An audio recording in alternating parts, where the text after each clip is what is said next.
बीत गईल कई साल होता न लइका बीत गईल कई साल होता न लइका सखी हो दे द भतार अपन कुछ दिल ला पैचा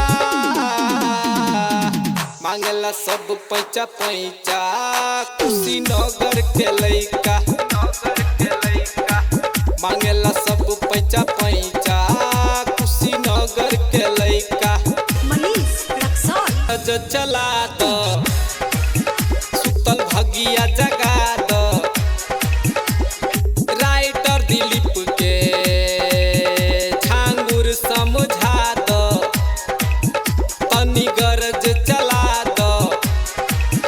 सुतल भगिया जगा दो राइटर दिलीप के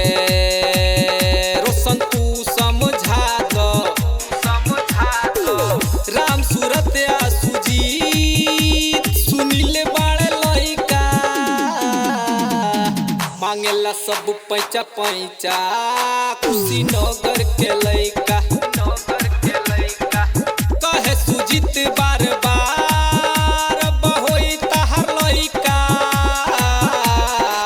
कैलस करनवा ऐसन काम बहोई तहर लइका मांगेला सब पैचा पैचा कुशीनगर के लइका मांगेला सब पैचा पैचा